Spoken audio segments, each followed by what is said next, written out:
ನಮಸ್ಕಾರ, ನ್ಯೂಸ್ 26ಗೆ ಸ್ವಾಗತ.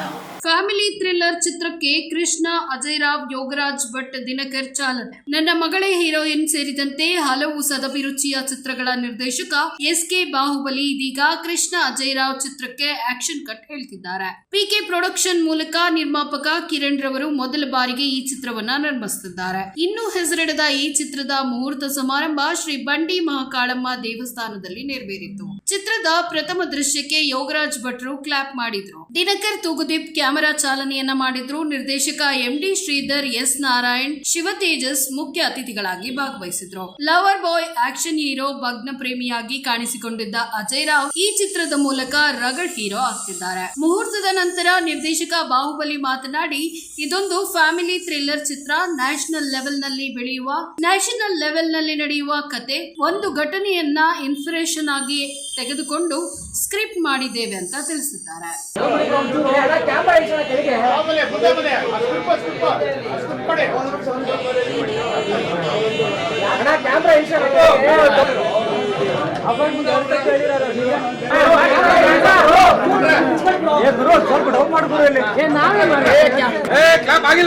ಇನ್ನು ಹಾಕ್ಬೇಕು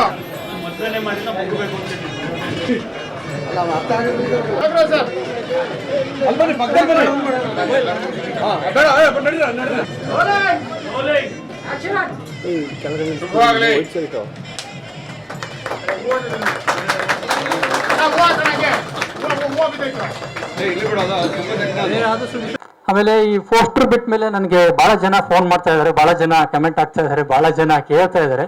ಅದ್ರ ಬಗ್ಗೆ ಒಂದು ಕ್ಲಾರಿಟಿ ಕೊಟ್ಬಿಡ್ತೀನಿ. ಇದು ವಿಗ್ ಸುಮಾರು ಜನ ಬೋಡ ಮಾಡಿಸ್ಬಿಟ್ರೆ ಸಾರು ಅಂತ ಕೇಳ್ತಾ ಇದ್ರು. ಬಟ್ ನಾನು ಅದು ಗೆಟಪ್ ಬೇಕಾಗಿತ್ತು. ಸರ್ ಹತ್ರ ಡಿಸ್ಕಷನ್ ಮಾಡಿದಾಗ ಇಲ್ಲ ಮಾಡ್ಸೋಣ ಕರೆಸಿ ಅಂತಂದ್ರು. ನಾವು ಅವರು ಬಟ್ಟೆ ಸೈಜ್ಗಿಂತ ಜಾಸ್ತಿ ತಲೆ ಸೈಜ್ ಜಾಸ್ತಿ ತೊಗೊಂಡ್ಬಿಟ್ಟಿದ್ದೀವಿ. ಯಾಕಂದ್ರೆ 5-6 ಜನ ವಿಗ್ದವ್ರನ್ನ ಕರ್ಕೊಂಡು ಬಂದೆ. ತಗೊಳ್ಳೋರು, ಹೋಗೋರು, ಮಾಡೋರು, ಮತ್ತೆ ಚೆನ್ನಾಗಿರ್ತಿರಲಿಲ್ಲ. ಫೋಟೋ ಶೂಟ್ ಮಾಡೋದು ಯಾವುದು ಚೆನ್ನಾಗಿ ಬರ್ತಾ ಇರಲಿಲ್ಲ, ಮತ್ತೆ ಕ್ಯಾನ್ಸಲ್ ಮಾಡೋದು, ಈ ಥರ ತುಂಬ ಆಗಿತ್ತು ನಮಗೆ. ನಮಸ್ತೆ ಎಲ್ಲರಿಗೂ. ನನ್ನ ಹೆಸರು ಕಿರಣ್ ಅಂತ. ಬಾಹುಬಲಿ ಅವರು ನಮಗೆ ಫಸ್ಟೇ ಗೊತ್ತಿತ್ತು, ಪರಿಚಯ ಇತ್ತು. ಒಂದು ಸಿನಿಮಾ ಮಾಡಬೇಕು ಅಂತ ನಾವು ಸುಮಾರು ಕಥೆಗಳು ಕೇಳಿದ್ದೆ. ಸುಮಾರು ಜನ ನನಗೆ ಕತೆ ಹೇಳಿದ್ರು, ಇಷ್ಟ ಆಯ್ತಿಲ್ಲ. ಬಾಹುಬಲಿ ಅವರು ಒಂದು 2-3 ಕತೆ ಹೇಳಿದರು. ಏನು ಮಾಡ್ತಾಯಿದ್ವಿ, ಈ ಸಿನಿಮಾ ಕತೆ ನನಗೆ ಇಷ್ಟ ಆಯಿತು, ಮಾಡೋಣ ಅಂತ ಡಿಸೈಡ್ ಮಾಡಿ ನಮ್ಮದು ಪಿಕೆ ಪ್ರೊಡಕ್ಷನ್ ಅಂತ ಒಂದು ರಿಜಿಸ್ಟ್ರ್ ಮಾಡಿಸಿ ಪಿಕೆ ಪ್ರೊಡಕ್ಷನಲ್ಲಿ ಸಿನಿಮಾ ಮಾಡಬೇಕು ಅಂತ ಡಿಸೈಡ್ ಮಾಡಿದ್ದು. ಆಮೇಲೆ ಹೀರೋ ಯಾರು ಅಂತ ಇದು ಮಾಡಿದ್ಮೇಲೆ ಈ ಕತೆಗೆ ಸೂಟ್ ಆಗೋದು ಅಜಯ್ ರಾವ್ ಸರ್ ಅನ್ನೋದಕ್ಕೆ ಸರ್ ಜೊತೆ ಮಾತಾಡ್ದು. ಅವರು ನಮಗೆ ಟೈಮ್ ಕೊಟ್ಟರು, ಎಲ್ಲ ಮಾತುಕತೆ ಆಯಿತು, ಸಿನಿಮಾ ಸ್ಟಾರ್ಟ್ ಮಾಡೋಣ ಅಂತೇಳಿ. ನನ್ನ ಪಾತ್ರನೂ ತುಂಬ ಚೆನ್ನಾಗಿದೆ. ಫಸ್ಟ್ ಆ ಪೋಸ್ಟರ್ ಎಲ್ಲ ನೋಡಿದೆ. ಪೋಸ್ಟರ್ ನೋಡಿದವಾಗೆ ಒಂದು ಸಿಕ್ಕಾಪಟ್ಟೆ ಕ್ಯೂರಿಯಾಸಿಟಿ ಅನ್ನಿಸ್ತು ನನಗೆ. ಬಿಗ್ ಬಾಸ್ ಬಂದಾದಮೇಲೆ ಒಂದಷ್ಟು ಸಬ್ಜೆಕ್ಟ್ಗಳಿಗೆ ಕೇಳಿದ್ದೀನಿ, ಸುಮಾರು ಸಬ್ಜೆಕ್ಟ್ಗಳಿಗೆ ಕೇಳಿದ್ದೀನಿ. ಅದರಲ್ಲಿ ನನಗೆ ತುಂಬ ಇಷ್ಟ ಆಗಿದ್ದ ಸಬ್ಜೆಕ್ಟ್ ಇದು. ಇದಕ್ಕಿಂದೆ ಒಂದು ಸಿನಿಮಾ ಮಾಡ್ತಿದ್ದೀನಿ ಆಲ್ರೆಡಿ, ಮ್ಯಾಂಗೋ ಪಚ್ಚ. ಆ್ಯಂಡ್ ತುಂಬ ಚೆನ್ನಾಗಿ ಸ್ಕ್ರಿಪ್ಟ್ ಮಾಡ್ಕೊಂಡಿದ್ದೆ. ಯಾಕೆಂತಂದರೆ ನಾನು ಸ್ಕ್ರಿಪ್ಟ್ ನಾನೇ ಓದಿದೆ. ಇದು ಯೂಶ್ವಲಿ ನಾನು ಒಂದು ಸ್ಕ್ರಿಪ್ಟ್ ಓದೋದಕ್ಕೆ ಸುಮಾರು 2 ಡೇಸ್, ಯೂಶ್ವಲಿ ಒಂದು 2 ಡೇಸ್, ಒಂದು 8-16 ಅವರ್ಸ್ ತೊಗೊಳ್ತಿದ್ದೆ. 4 ಅವರ್ಸಲ್ಲೇ ಇದು ಕಂಪ್ಲೀಟ್ ಮಾಡಿಬಿಟ್ಟೆ ಫಸ್ಟ್ ಹಾಫು. ಯಾಕೆಂದರೆ ನನಗೆ ಎಲ್ಲೋ ಬ್ರೇಕ್ ಮಾಡಬೇಕು ಅನ್ನಿಸ್ಲಿಲ್ಲ ನನಗೆ. ಸೊ ಯಾಕೆಂದರೆ ಹಿಡಿತಾ ಹಂಗಿತ್ತು ಅದು. ಇದಾದ್ಮೇಲೆ ಏನು ಸೀನ್ ಬರುತ್ತೆ, ಇದಾದ್ಮೇಲೆ ಏನು ಸೀನ್ ಬರುತ್ತೆ ಅಂತ ಒಂದು ಕುತೂಹಲ ಹಿಡ್ಕೊಂಡೇ ಹೋಯ್ತು ಅದು. ಅಷ್ಟು ಮಟ್ಟಕ್ಕೆ ಫೈನ್ ಟ್ಯೂನ್ಡ್ ಆಗಿ ಸ್ಕ್ರಿಪ್ಟ್ ಮಾಡಿದ್ದಾರೆ. ಸ್ಕ್ರೀನ್ ಪ್ಲೇ ಅಂತೂ ತುಂಬ ಚೆನ್ನಾಗಿತ್ತು. ನನಗೆ ಓದ್ತಾನೆ ವಿಷುವಲ್ ನನಗೆ ಕಣ್ಮುಂದೆನೇ ಬರುತ್ತೆ. ಆಲ್ಮೋಸ್ಟ್ ಒಂದು ಫಸ್ಟ್ ಹಾಫ್ ನಾನು ಒಂದು 3 to 4 ಅವರ್ಸಲ್ಲಿ ಮುಗಿಸ್ಬಿಟ್ಟೆ. ಆ ಮಟ್ಟಕ್ಕಿತ್ತು. ಈವನ್ ಸೆಕೆಂಡ್ ಹಾಫ್ ಕೂಡ ತುಂಬ ಚೆನ್ನಾಗಿತ್ತು. ಚೆನ್ನಾಗಿದೆ ಕೂಡ, ಚೆನ್ನಾಗಿ ಬಂದಿದೆ.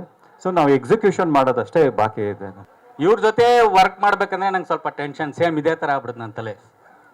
ಏನಕ್ಕೆ ಅಂದರೆ, ಸರ್ ನಾನು ಒಂದು ಸಬ್ಜೆಕ್ಟ್ ಮಾಡಿದ್ದೀನಿ, ನಿಮಗೆ ನರೇಷನ್ ಕೊಡಬೇಕು ಅಂದರು. ನಾಗರಬಾವಿ ಆಫೀಸು ಟಾಪ್ ಫ್ಲೋರಲ್ಲಿ ಮಾಡಿದ್ದೀನಿ, ಅದು 6ನೇ ಫ್ಲೋರಲ್ಲಿದೆ. ಸೇಮ್ ಕಿರಣ್ ಅವ್ರ ಪ್ರೊಡ್ಯೂಸರ್ ಒಂದು ಸೈಟ್ ಇಟ್ಕೊಂಡಿದ್ರು. ಅವಾಗ ಕಾರ್ ನಾನು ಅಲ್ಲಿ ಪಾರ್ಕ್ ಮಾಡಿಬಿಟ್ಟು ಖಾತೆ ಕೇಳಕ್ಕೆ ಹೋಗಿದ್ದು. 1.5 ವರ್ಷ ಆಯಿತು, ಬಿಲ್ಡಿಂಗ್ ಕಂಪ್ಲೀಟ್ ಆಗೋಯ್ತು. ನನ್ನ ಕಾರು ಪಾರ್ಕಿಂಗ್ ಲಾಟ್ ಹತ್ರ, ಅಂದರೆ ರೋಡ್ ಹತ್ರ ಬಂತು. ಅಲ್ಲಿ ಬಿಲ್ಡಿಂಗ್ ಕಂಪ್ಲೀಟ್, ಇವ್ರಿನ್ನ ಖಾತೆ ಕಂಪ್ಲೀಟ್ ಮಾಡಿಲ್ಲ.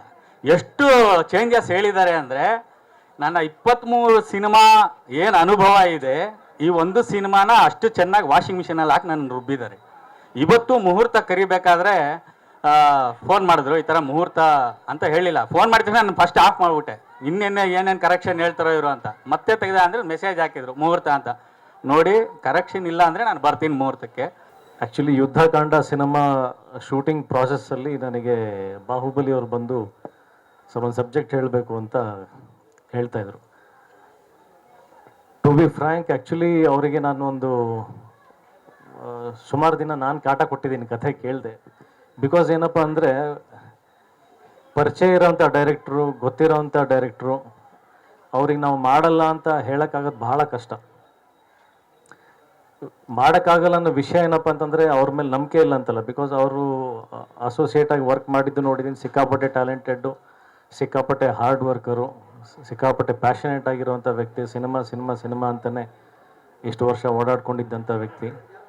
ಈ ಸಿನಿಮಾದಲ್ಲಿದೆ, ನಿರ್ಮಾಪಕರಿಗೂ ಆ ತಾಕತ್ತಿದೆ.